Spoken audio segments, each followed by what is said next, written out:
Hello，大家好，欢迎大家收听阿冷的书房，我是你们的节目主持人阿冷。今天想跟大家介绍的一本书是汤马斯·史丹利博士 Dr. Thomas Stanley 的《原来有钱人都这么做》。我会在此分享的他书中的10个财富教训。教训1：优先考虑财务独立。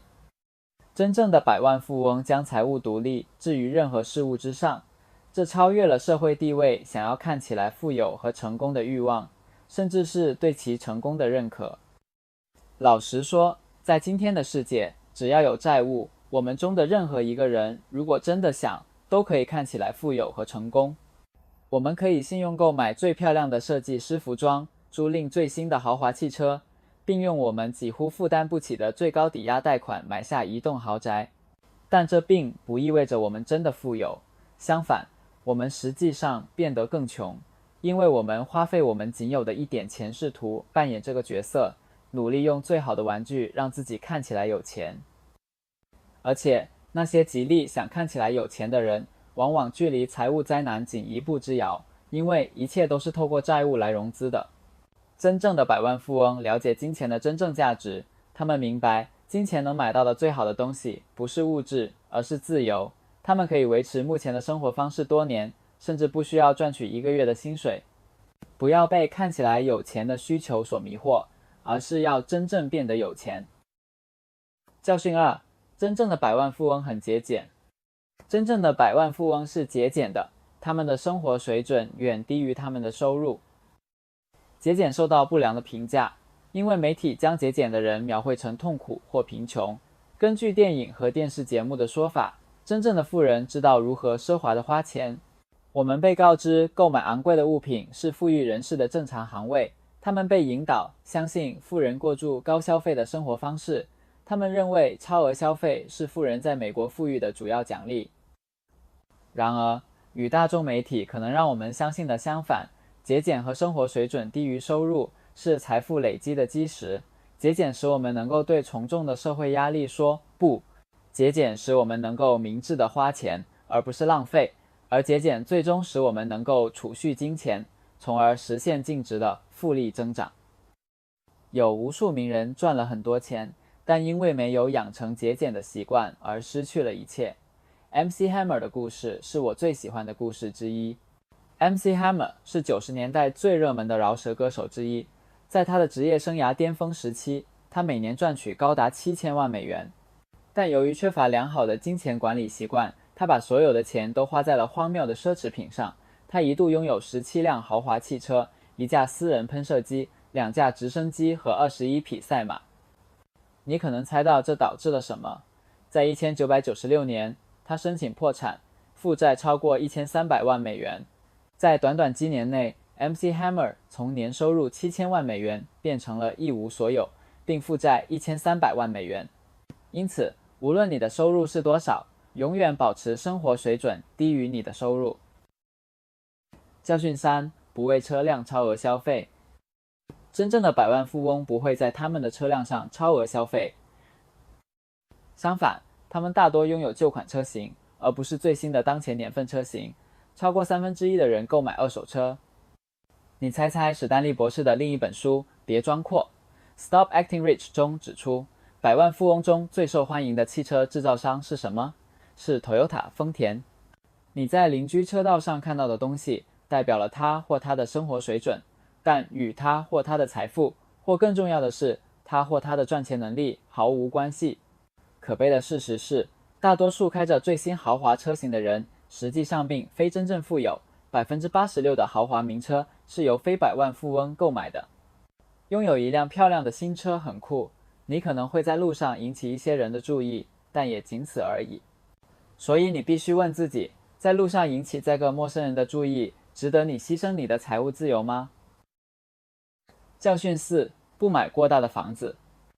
真正的百万富翁不会买过大的房子，而是买足够的房子。住房是大多数家庭预算中最昂贵的一项开支。如果你每个月都要支付一笔荒谬的巨额抵押贷款，那么你的食物和服装预算再怎么精打细算也无济于事。如果你还没有变富有，但希望有一天能变富，永远不要购买一栋需要抵押贷款超过你家庭年收入2倍的房屋。但我们中有多少人打破了这条经验法则？因为银行和房地产经纪人告诉我们，我们可以负担得起更大的房子。请小心你听信谁的话，你的房贷经纪人和房地产经纪人可能是非常好的人，但他们并没有在关心你的财务健康，这个责任落在你身上。事实是，如果你不住在高地位的社区，累积财富会更容易；如果你住在高档社区，你总会感到压力，想要跟上邻居。如果每个人都在他们的车道上停着最新的 Tesla Model， 你没有时会感觉如何？如果每个人都在升级他们的厨房，你在屈服于压力之前能坚持多久？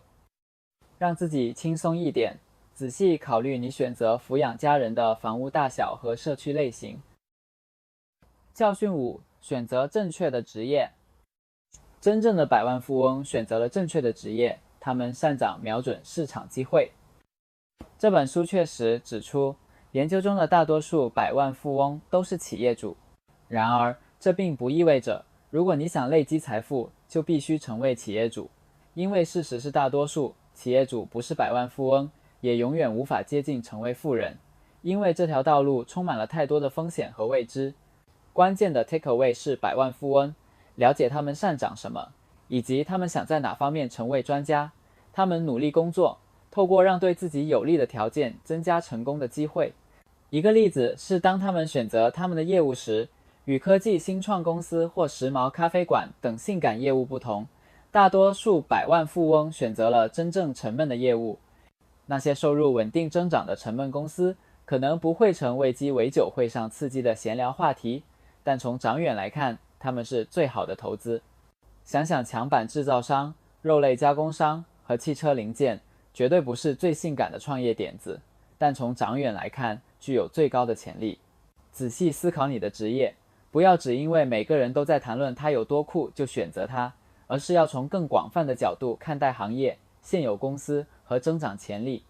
在累积财富方面，在一个小池塘里当最大的鱼，可能比在浩瀚海洋中当一条普通的鱼更好。教训6：真正的百万富翁是规划者。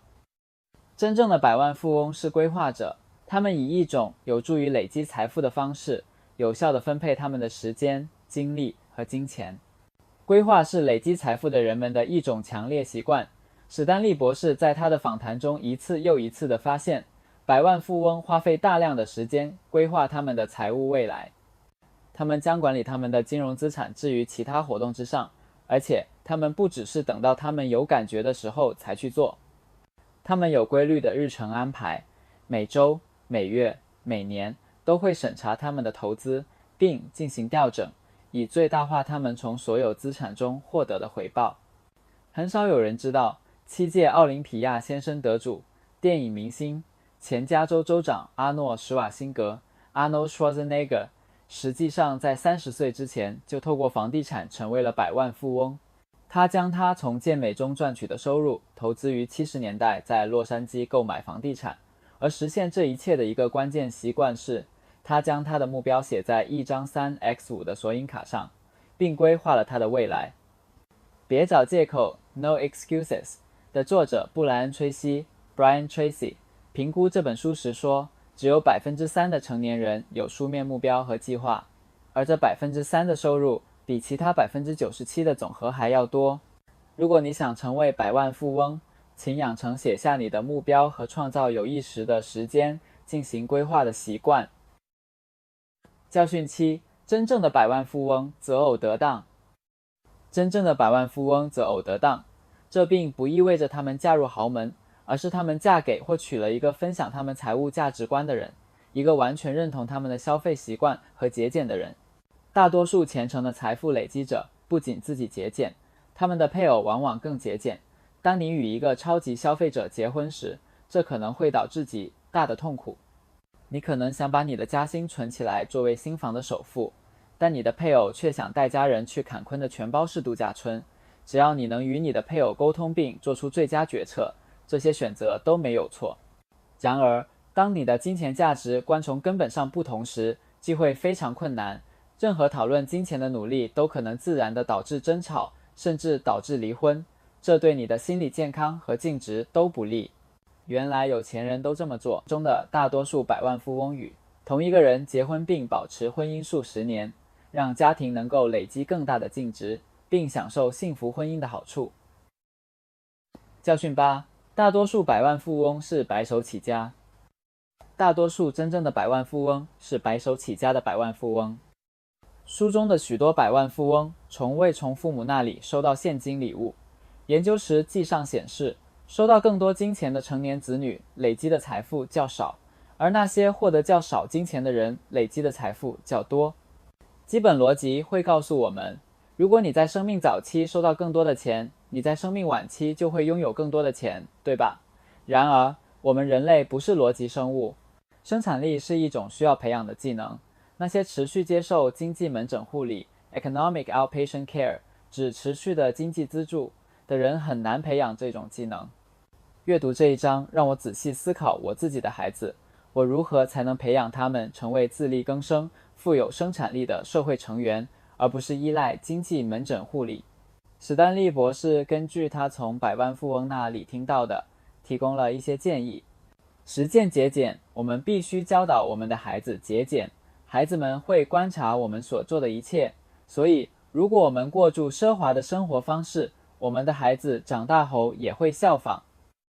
创造环境，我们还应该创造一个鼓励独立思考、个人成就和自我责任的环境。重视优质教育，许多百万富翁对优质教育的价值有很高的评价。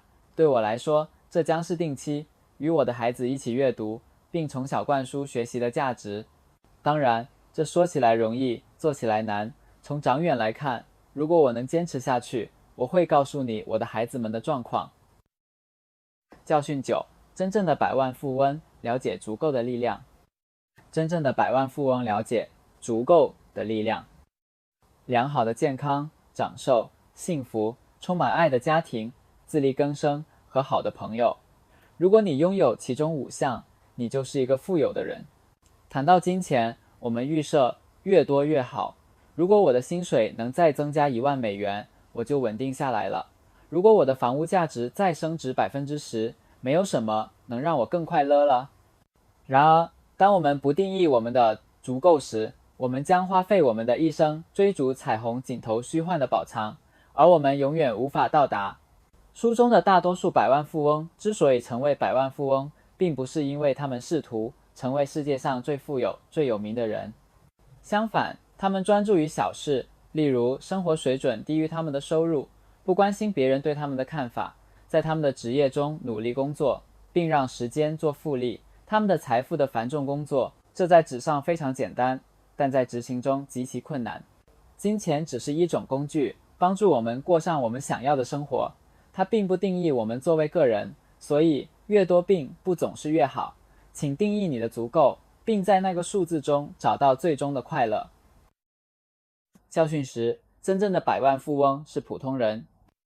这确实是这本书最大的教训。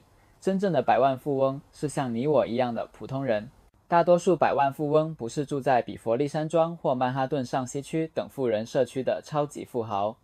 是的，超级富豪拥有非常明显的财富标志，大豪宅、大喷射机和豪华汽车，而且因为他们有很多前一辆新车，对他们的总净值几乎没有影响。然而，这不是普通百万富翁。正如书中一再显示的那样，普通百万富翁是长期仔细储蓄和投资，保持节俭并不断为未来规划的人。我知道这超级无聊，但这就是他们成为百万富翁的方式。如果你在 Costco 遇到他们，你可能永远不会知道他们很富有。他们开着一辆普通的 Toyota 车型，穿着非品牌的普通衣服。他们对他们购买的东西非常有目的性，几乎到了被认为是小气的地步。但他们并不小气，他们只是对他们的金钱很聪明。如果你对你的金钱很聪明，你也可以有一天达到百万富翁的地位。非常感谢您收听阿冷的书房。如果您喜欢我们的内容，请 comment、like、subscribe。感谢您的支持，我们下次见。